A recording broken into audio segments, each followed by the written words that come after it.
Welcome to the Money to the Masses podcast, putting you in control of your finances. It's a good thing podcasts are free, as this one isn't worth a penny.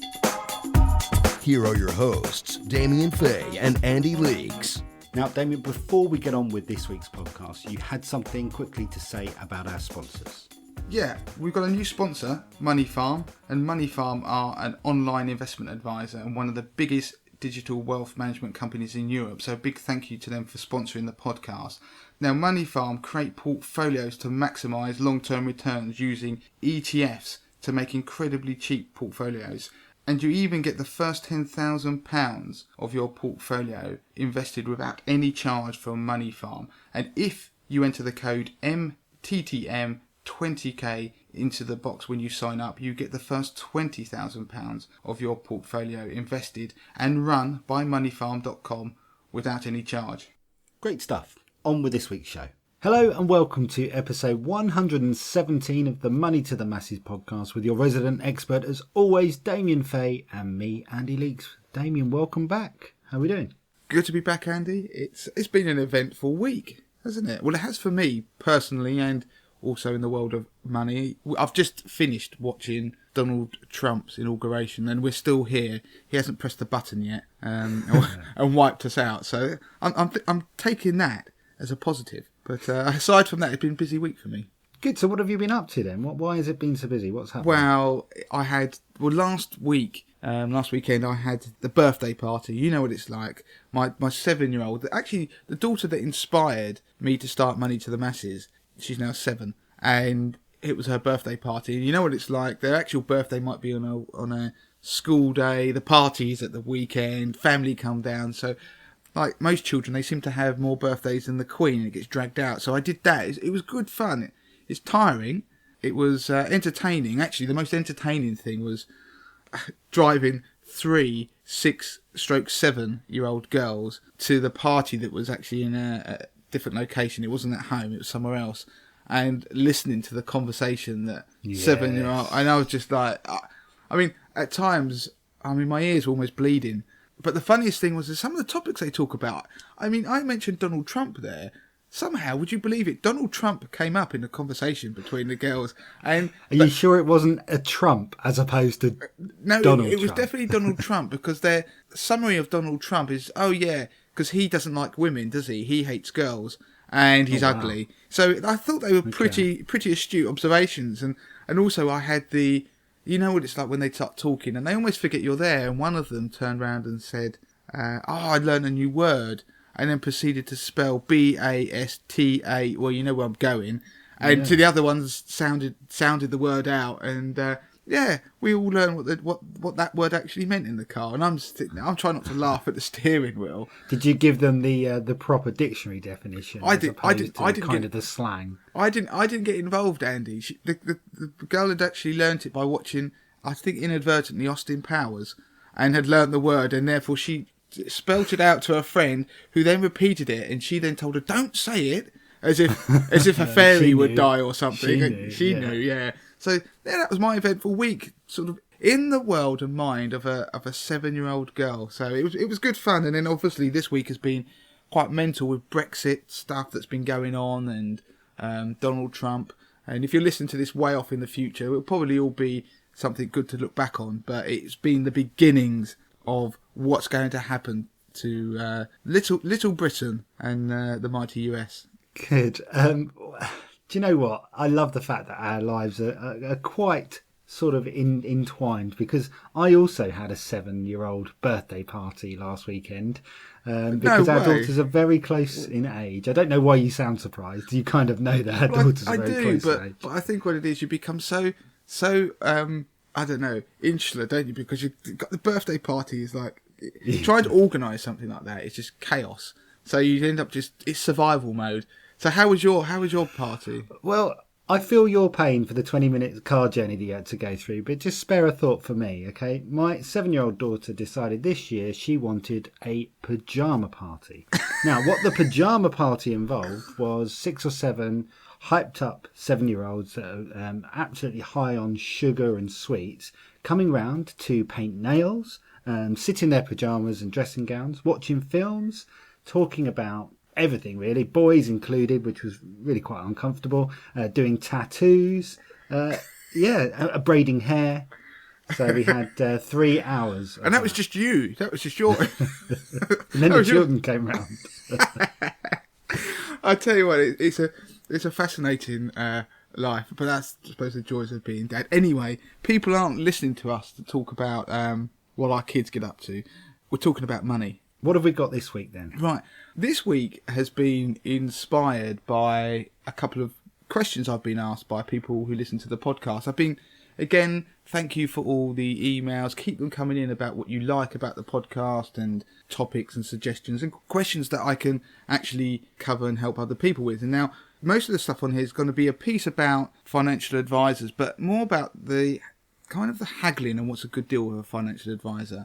And we did a podcast not long ago where I talked about the price of financial advice. And actually, this comes off the back of that. And what's quite nice, it's a real life example of somebody who's trying to enact some of that information that I gave previously and has hit a slight buffer and wanted an opinion. I'm also going to talk about investing generally. Two people have asked me the same question but in different ways about what to do in the market as it is now. Don't worry if you listen to this in the future. This is about markets being at all-time highs. We've had so many all-time highs in the FTSE and in American equities.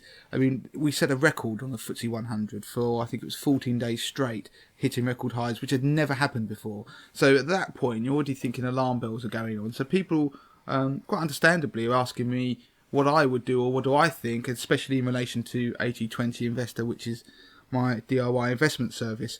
And the last piece I want to do is a quick one, is about currency hedging. Somebody asked me about hedging and the impact, because this week has been quite interesting. We had the pound crash and then bounce back again in a matter of days, all surrounding whatever Theresa May talked about on Brexit and also what Donald Trump was doing, because obviously it's a pound versus dollar equation. So it has an impact on us, and if you don't think it does, then I just want to point out that if the pound keeps falling, then our imports get higher and therefore inflation goes up, and then you end up getting interest rates have to go up. And funnily enough, this links back to last week, I think, when I was talking about Mark Carney, how to know when interest rates would go up. And I think Mark Carney must have been listening to the podcast, because this week he started to talk about the idea of rate rises again. He started dropping his hints and talking about inflation starting to pick up, because it did this week, and it's largely a result of the pound falling, so imports are going up. We import lots of stuff as a country. And he started talking about that there's a tolerance level in which point, if inflation, typically if it goes above 2%, like I said last week, for a long period of time, then they'll raise interest rates, which mean our mortgages will go up if you haven't fixed them. So he started to talk about the idea, we might get to a point sooner than we think where we break that tolerance. So it's an interesting example of something we talk about in the podcast that actually then happens and pans out in reality. Good. Okay, interesting subjects there, stuff I'm looking forward to talking about. What are we going to start with first? I'm going to start with the financial advice piece, because I'm going to read an email. I'm not going to read the whole thing. I'm going to summarise it, because I don't want to give away the person's details. But in short, this person works for a firm and they have saved up. They're nearly 40. They've built up a pension pot of £100,000, and they also contribute to a company pension separately. And like a lot of these company schemes, they will be set up by a financial advisor, and so associated with that scheme there is that financial advisor which they get access to as an employee, as a kind of employee benefit, so you can go and have a chat with them. So he's obviously gone and had a chat with this financial advisor about his pension pot that is outside, this £100,000 is outside of his company pension. And the financial advisor came back to him and said, look, I want a piece of that. Do you know what, Andy? You've summed it up. His eyes lit up. He rubbed his hands together. Yeah, he rang his wife and told her to book that flight, that holiday, because we are going abroad, darling. He came back to him, and because he'd listened to what I talked about on the podcast about what things should cost and maybe what's fair, the financial advisor came back to him and said, I want to charge you to look at that pension and deal with it, £760 set-up fee, so an initial upfront amount, and then an ongoing charge every year of 0.75%. So just doing the maths, that means the guy wanted to charge him £750 roughly every year thereafter. But don't forget, as his pot would grow, if hopefully it will do, as it's a percentage, that fee goes up every year. So that comes out of your growth. Even if the fund goes down, you will still pay that. It's not we only pay the fee if you do well. It comes out forever. So that's why it's important to keep costs down. And now what happened is he felt this was quite steep. So he went back to the financial advisor and said, look, I'm not happy with the upfront fee. How about we just do 0.5% as the ongoing fee that just comes out every year? And the financial advisor, I've got a copy of the email here, has come back and has basically said to him, do one. He said our standard fee is actually 3% for a £100,000 transfer plus the 0.75% ongoing fee for running your portfolio, rebalancing, quarterly reporting, etc. The fee quoted of £760 is my minimum project fee and discounted from the £3,000 because of the existing relationship with the employer. He cannot advise and accept responsibility plus administer the transfer for nothing. And he then goes back and says, look, he will happily talk about it. Obviously, the guy has come to me and said, look, I'm not really sure about I think that seems a bit steep. What do I think? As in me, Damien, what do I think about the whole scenario? And he then looked at some of the things the financial advisor said he'd have access to, like rebalancing. And rebalancing, if you don't know, is where they just look at your portfolio and make sure it hasn't gone out of kilter with the assets you're in, so it's still suitable for you. And then he's realised that, well, his exact words are, which I think is brilliant, he discovered the CEO to the T-boy gets access to this. So everybody, it's just what happens. It's built into the product, effectively. And he said, well, should I just shop around for another advisor, or should I run it myself? And I'm just interested in your thoughts, because obviously the other point he worked out is that when he looked at the performance of his £100,000 pot, which he hasn't even been managing, it's outperformed the financial advisors. So it doesn't stack up well for the financial advisors. So what I want to do is give an opinion about what's fair in this scenario and what I would do. Now, I do think, in fairness to the financial advisor, asking him to work for nothing up front is you can't really expect that, because when you do a pension transfer, there is a lot of paperwork and a lot of due diligence and research that has to be involved in a transfer, and it takes a lot of work and a lot of hours and the stuff you don't really see that goes on. So there has to be something paid up front. You can't expect them to do nothing. And there is a liability, because the advice they give you, if you don't like it, you can technically complain about it and they can end up having to reimburse or whatever. So I do think that suggesting nothing up front is a little unfair for the financial advisor. So I would make that point first of all. The ongoing fee of 0.75 I would still question. So this financial advisor has basically said to him, you're lucky because I charged 3% up front, i.e. the £3,000, and then 0.75 going on. Now, he's claimed that because of the world has changed and this thing called RDR I talk about, where you can't use commissions anymore, he's using that as an excuse for why his fee is as it is. Now, again, I just want to reiterate, financial advisors out there, you can email me if you like. I don't particularly care if you're going to have a pop at me, but this is the truth. What happened is that after a few years ago, there was basically the rules were torn up in favour of consumers, which said that people couldn't just hide the commission they were getting, and so they couldn't just take a percentage of what you paid in up front and ongoing without disclosing it. So it was just a whole commission bundled in, because people were taking out pensions and products and not realising what was paid because it was in the background. So they had to be explicit about it, which is great. But the problem is for the financial advisor is he would have taken 3% before, but it would have been all packaged into the product. And although he would have disclosed it, you wouldn't have really felt it. It would have come out and you would have been effectively paying it through higher charges, paying back the pension company who gave him a nice £3,000 bonus at the start. And what's happened since the rules changed is that this financial advisor and every financial advisor will now have to say, right, I'm going to make you're going to have to pay me that £3,000 up front. Problem is that people don't see that as value, and financial advisors struggle at trying to show the value because they've never had to. So what we've got is a scenario where should you pay £3,000 to ask someone to invest £100,000? No way. I'm sorry, no way is it worth £3,000. if I was honest, £1,000 would be a fair point, I suppose, and certainly not 0.75%, because the industry standard was 0.5% before, and that was because it'd been like that for years, and they were able to charge more up front. Now they can't do that because people are realising that how big the upfront fees are. They're up in the back end.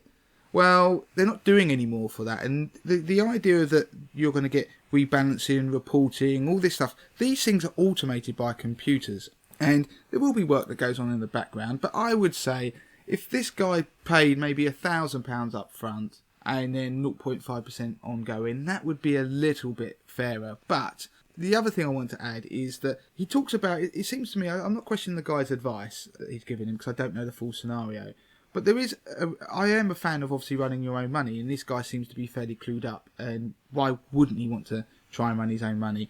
There's nothing to stop him. If he's got a pension with the company that this advisor is running, there's nothing to stop him mimicking what that guy's doing over there himself somewhere else, even cheaper, because you'll see what that guy invests in. But that's assuming the advisor knows what he's doing in terms of investing. Most financial advisors don't. They just buy a managed fund. That's why he's probably performed quite badly. It's a standard managed fund. So it raises the question of why you'd want to pay that amount of money to have your pots merged in a way that doesn't seem beneficial. I'm guessing there must be a beneficial reason in terms of cost, charges, to put them together. Otherwise, the advisor wouldn't be able to recommend it. So I'm not questioning that. So I just think that if you looked at it, I'm not convinced that whether the cost benefits are worth the basically paying somebody a grand up front. My tip is to shop around. So go and seek other financial advisors. There will be one out there that will do it with a 0.5% trail. There will be. And go and have a look around. Just because the guy's associated with your company, you've got to bear in mind that what he did is he went in and pitched to your company and sold a mass pension product and got paid a lot of money in doing so, and gave probably good advice in doing that. But there's probably you and lots of others who've gone with queries, and there's an element of he wanted to give you good service, but I have seen in the past where they wanted just to give you a product and shoehorn you just to get you, because they could have loads of employees coming with similar questions. So I would go and speak to a different advisor, get his opinion, and somebody who really does want the business and is going to look into it, and you can compare what the two people say. But like I say, you can't question the financial advisor's advice. It may be the right thing to do, but you can get it cheaper. But don't take the mickey with financial advisors, because they do a good job. They are worth paying for. But don't use if somebody says this is the standard and they put quite high fees, it never used to be the standard, and you can negotiate, and there will be other people who will do it. The tip is always go and find somebody where you are the standard client, so you are important to them, because then they'll probably negotiate more to have your business. So hopefully I've cleared that up. Go and chat to the negotiate. Don't pay more than 0.5%. If you are going to pay more, that's great, but nail down exactly what you're getting over anybody else or the standard. And I would be slightly, in this instance, a little bit disappointed with the fact the financial advisor tried to pull the wool over my eyes by saying I've got all these wonderful things. It's a bit like, to use an analogy, saying, "Oh, you've got a car. I've got this brand new car. It's amazing. It's got a rear view mirror. It's got 4 wheels. These are just things that come with every pension product." And I don't think it's disingenuous. I think that kind of practice, albeit I know it is finance, so you have to be careful. I think it kind of practice is present in all kind of sales, where you're basically bolstering up the product with all sorts of standard features that are available to everyone. But when you say it all together, it sounds so much more impressive, doesn't it? Yeah.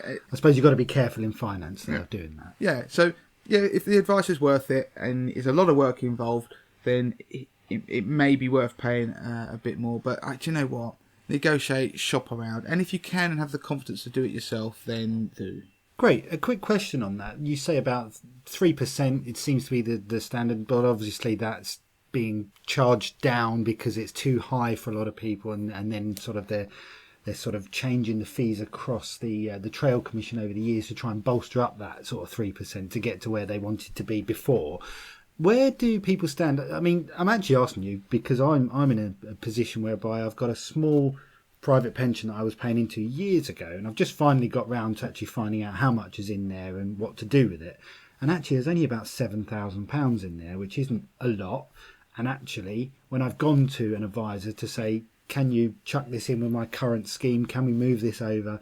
We're talking about fees of sort of £500-600 in order to do that, which is kind of, almost 10% of the total pot. So I'm kind of in a position where I'm leaving it. What would you do to those people that have got lots of little bits? Is it worth just leaving them or paying the money to pull them over? Do you know what, Andy?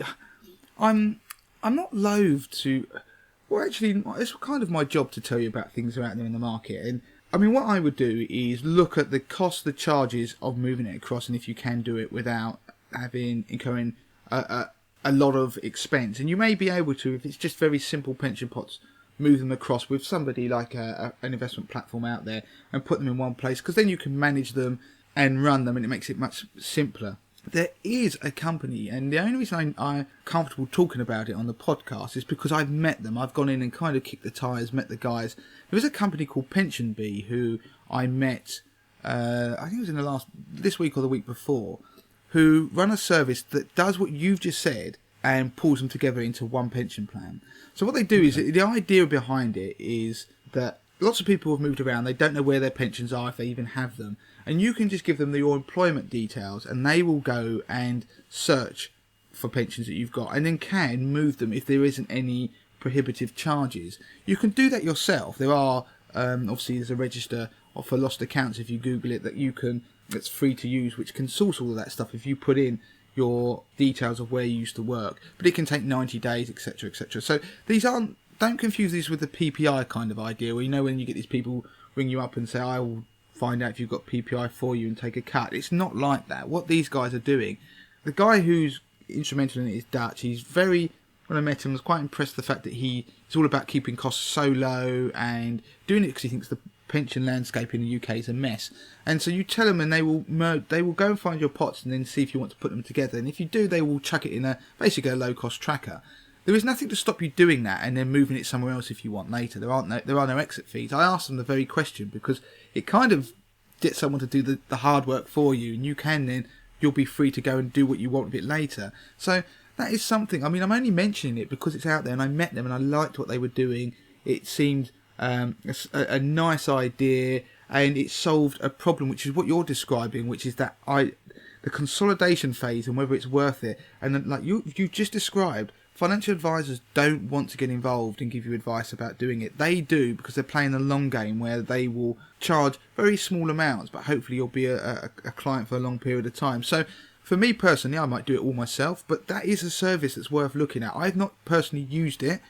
All likelihood, I'm going to try and find someone to act as a bit of a guinea pig that might use it, just see what it's all about. But they have seen some good reviews, and like I say, I kind of kicked the tyres with them, and I liked what they were doing because they were doing it for the right reasons. It wasn't about trying to profit or anything like that. So yeah, have a look at that. Good. I think that's really sensible advice. If you, the listener, are going to follow Damien's advice and try out Pension Bee, feed back to him, because it sounds to me that Damien likes what they do but hasn't actually got a guinea pig yet. You could be that guinea pig and let Damien know, and get in touch in the usual way, podcast@moneytothemasses.com. Damien, what we got next? Right, next it's the investing part. We've got it's a good question. I'll read one of them out, which really summarises both of the questions, or not summarises, it reflects both of the questions that I received. So the email says, this is the second time I've emailed for advice, so again, compliments for the podcast. There you go, Andy. Another bit of positive feedback that we've got for the podcast. I've learned quite a lot from the show and since the last time I got in touch. However, my question is regarding the current state of the stock market and how it will affect the advice you give for your 80-20 investment funds. Obviously, with the FTSE 100, S&P 500, that's the American stock market, all being at such high levels, the level of growth will more than likely reduce dramatically, if not decrease for a while. In times like these, how would you approach things, and what advice would you give for subscribers if the funds started to reduce in value? Would you invest in inverse funds or something similar? Obviously, traders can go short on markets, stocks, blah, blah, blah. However, I'm not sure how you would do it. Damien, before you answer that, and that was very well read, I'll let listeners in behind the curtain here. I'm going to let Damien just have a minute just to catch his breath, because you may have heard during that Damien had to pop to the loo. Yeah, I ran downstairs. He was a little bit breathless. But I think that's brilliant. We're going to leave that in. Let him just recover. I think listeners like to be let in behind the curtain sometimes. Yeah, So I just had to go there. Nature called. Right, I've composed myself. I'm back with it. you're back. It's a good question, and it's quite timely actually, because Vanguard, who are one of the biggest passive fund firms out there, they make funds that just track indices, and they're enormous. They're massive in America, and they are now big over here. And they just released a piece of research that was showing, kind of trying to answer this question, what to do, whether you drip money in or invest all at once. Now, one of the things this is slightly linked to this question in a way, because I think this guy's already invested, but I want to talk for people who aren't invested first, and I'll talk about people who are invested. For those who aren't, then if you're sitting here today and you're thinking markets are high, what do? Then you've got two choices. You chuck your money in all at once, or you go in stages. And it's a bit like when you're standing on the side of the pool. You either jump in the deep end and you're freezing cold, or you sort of do that weird going down the steps trying to acclimatise your body, and when you go out, ultimately you're probably going to end up in a similar situation. The thing is, if you think markets are going to fall, then it's been shown, and if you think about it logically, that you should invest in stages, because if you split your money over, say, a year, so rather than invest all your money at once, you do it regular amounts for a month at a time. Don't try and guess the market. You should do it in a very pre-ordered fashion that will go automatically. Then if the markets dip, you're buying more at a lower rate, aren't you? The price, you'll buy more shares or bits of your fund at a lower price. So you actually, when the market rebounces, you are better off. If the market's going to go up, then you're better off chucking your money at the beginning. That kind of makes sense, doesn't it? Because if the market suddenly shoots and you've done it in stages, you've missed that. More of your money is exposed to the rally if you invest up front than if you do it in stages. So Vanguard did some research to almost suggested this wasn't the case, and they got a bit of press coverage, but actually when you look at the research they did, they looked at 12-month periods, rolling periods, for going way back, sort of almost 100 years. The problem with their research, it kind of took an average, and it suggested that overall, no matter what, you'd be 2/3 of the time you'd be better off just going in up front, and 1/3 of the time you'd be better off dripping in when you looked at your eventual returns. The problem is that when you look at the research and you dig beneath it, what they didn't show, it is in there somewhere, they didn't really pull it out. And for 80/20 Investor, which is my DIY investment service, I did a similar piece of research but focused on periods when markets have underperformed. So in those scenarios, it is true that nearly always dripping in will be a better strategy than just doing lump sum. So if you average it over forever, like Vanguard did, then obviously there's lots of periods of time when markets will be going up and they're just going nowhere. Yeah. And then, yeah, of course, it would seem to be going in up front is better. But if you think markets are going to go down, then you are better off dripping in. And what you really do is you remove the idea of regret, so you don't actually end up wishing, I wish I'd never done that. I remember back in 2015, so this was over 2 years ago, nearly, when I invested my 50 grand portfolio for 80/20 Investor, which I do live, so people can see what I'm doing and copy me or not copy me, and just it's really to teach people how to invest. We were at all-time highs then, and I remember thinking, this is going to be painful.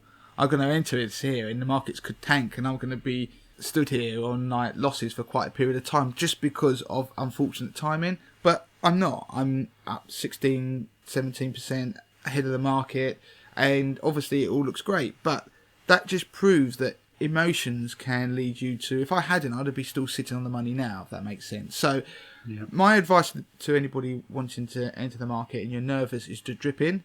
If you're that nervous, don't go in at all. So it's again that swimming pool analogy. If you're worried the water's going to be cold, don't bother going in. If you're investing for the long term, the one thing to counter all that, we covered this on a podcast, I can't remember what it was called, but about probably 2 months ago. Really, the way to manage any falls is actually to extend your investment term. That has a bigger impact than any method of staggering, any method of delaying investment or anything like that. It's all about, if the longer you invest, that actually starts to dictate how much money you make. Right. Rather than if you see what I mean there, that if you invested for 100 years, always think in extremes because it helps you understand stuff.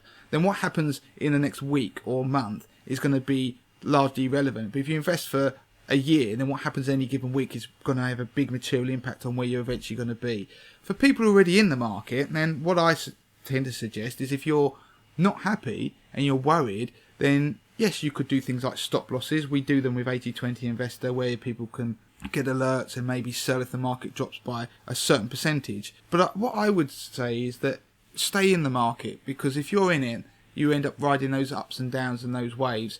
And in the long term, you will, as long as you've got a long enough time frame, then you should recover any losses that you make, as long as we're talking sort of 10-year plus. And if you're investing for your pension or future, then you're going to have the one tip. I did it years ago because I needed some money I invested some money and I wanted it for a particular reason, is that I also started to disinvest in stages.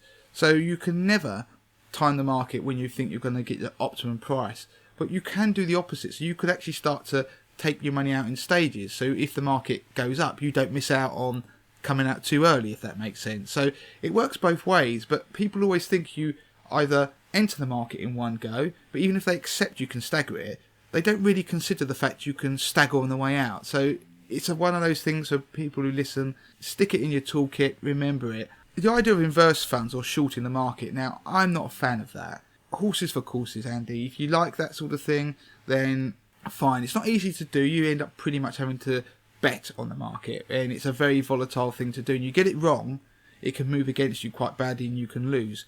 And we did a podcast on a short squeeze many moons ago, Andy. You might remember us. Yes, I was sniggering like a child at the phrase short squeeze. Go back and find that episode, because if you listen to that episode, you can work out why, if you do short the market, if you get a short squeeze, I'm not going to tell you what it is, you can go back and listen, but it means that effectively you get it wrong and the market moves against you. I like the fact that you say, I'm not going to tell you what it means, but it means you get it wrong. Do you know what? As I said that, I thought that's a bit mean. So I'm going to kind of tell you, but I'm not going to... what I should have said is I'm not going to explain it, what it means. I'm going to tell you what it is, but I'm not going to explain it. And I believe that you should, if you like something, you should buy it because you're happy to buy and hold it for a period of time. How long that period of time, it's up to you. But I just think that there's something that doesn't really sit well with me, that you are deliberately going to hope something goes wrong so you can make money.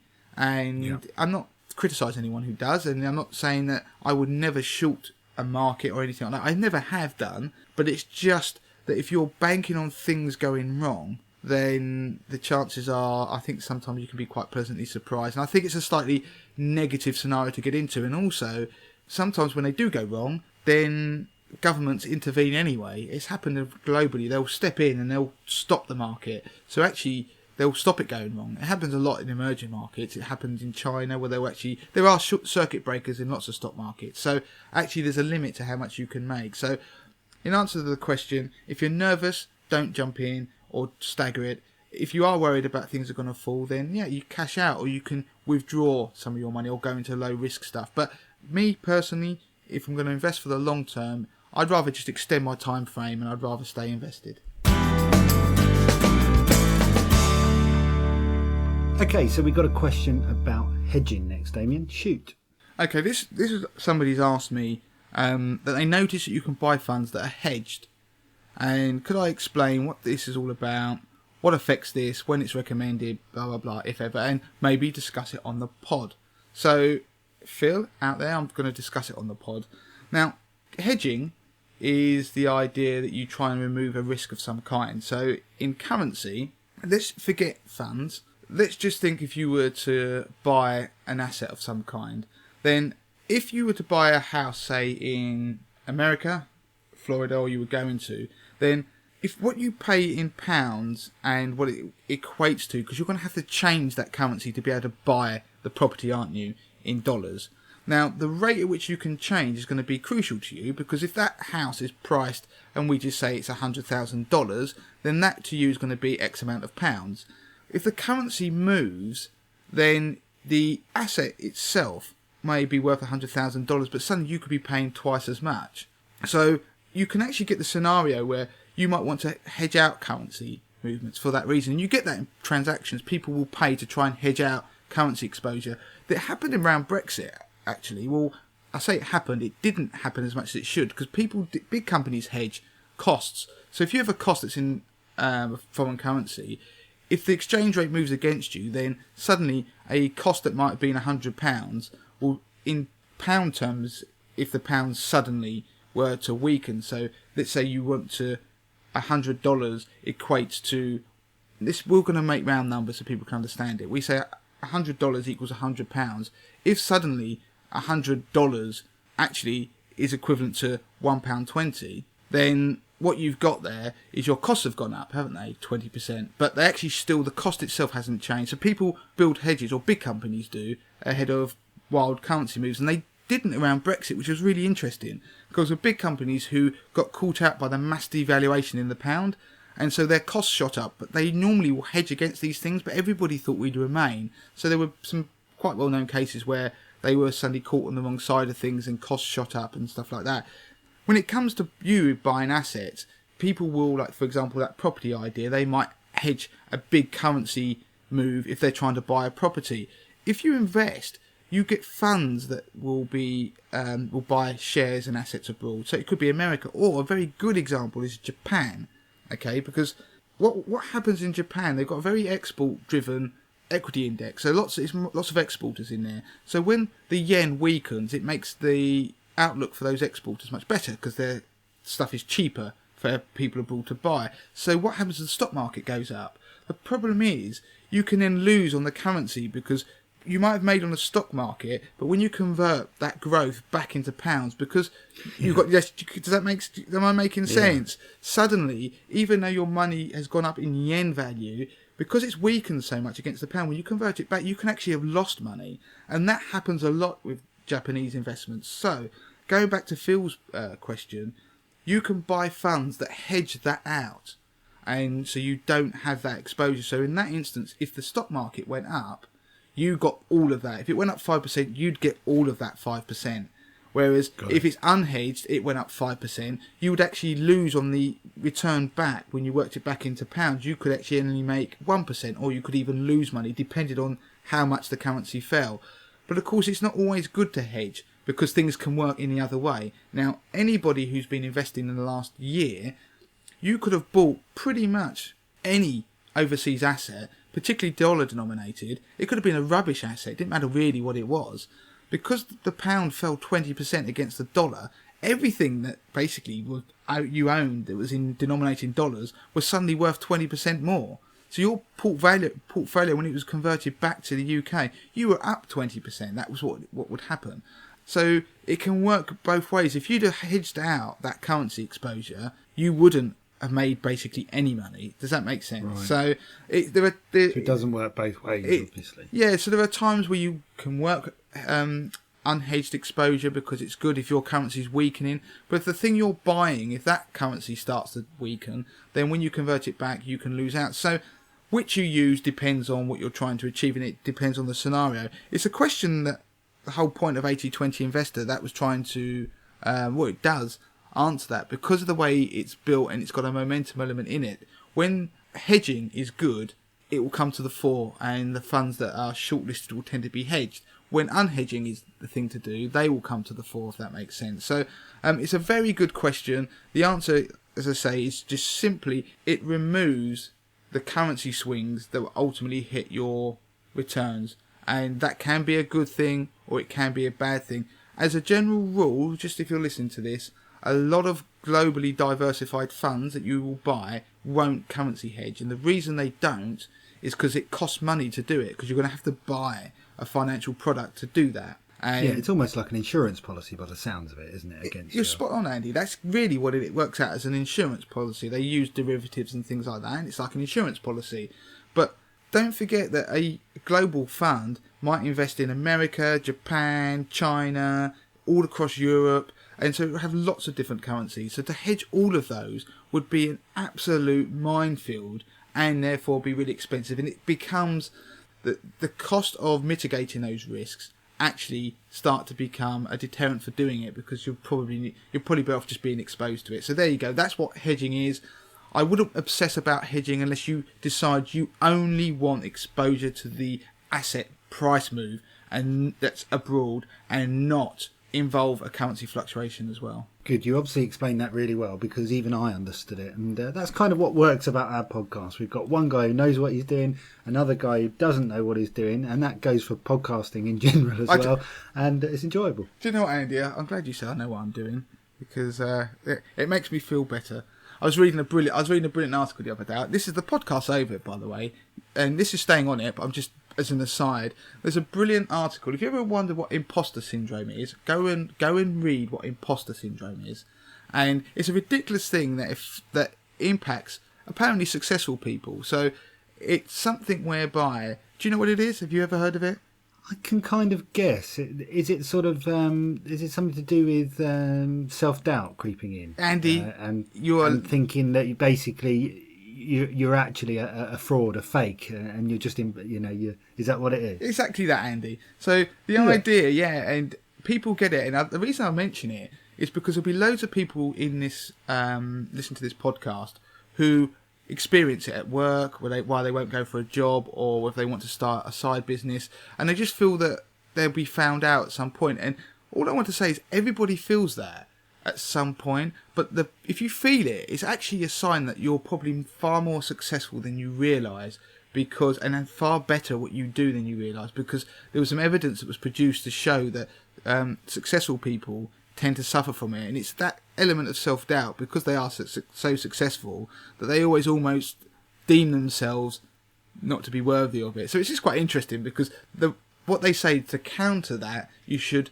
either dwell on your successes or what you've achieved, or start reading your own press. And start reading your own press. Keep emails or comments that people say that are good about you, just to give yourself a boost. So it's a bit of a thing. I've noticed it appear in the press a couple of times about imposter syndrome, and everyone feels it. It's just natural, but it holds people back when they start businesses. It's got to be healthier than the opposite, which is the people just absolutely ballooning out in sort of absolute self, sort of, they're so confident, and they're actually idiots. Yeah, and actually, it's dangerous. Overconfidence is a danger in its own right, but yeah, it's an interesting topic, something we'll come back to at a later date. Anyway, I'm done, Andy. I'm done. Good.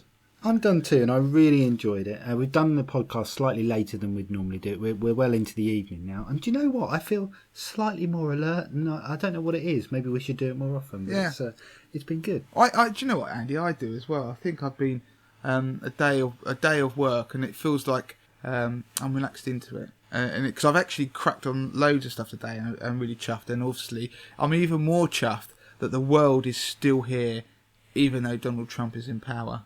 Right, if you want to get in touch with Damien, you can, of course, in the usual way. It's damien@moneytothemasses.com. That's his email. Obviously, he's also on Twitter and Instagram. Twitter is damien@moneytothemasses with a number 2. Instagram? Well, on Instagram, we are on Instagram, Money to the Masses. Obviously, Facebook and everything like that. So come and have a look. Good. Until next time. Don't forget to claim your free copy of Damien's best-selling book, The 30-Day Money Plan. Sort your finances in just 5 minutes a day, worth $4.99. Just go to moneytothemasses.com/podcast to find out how.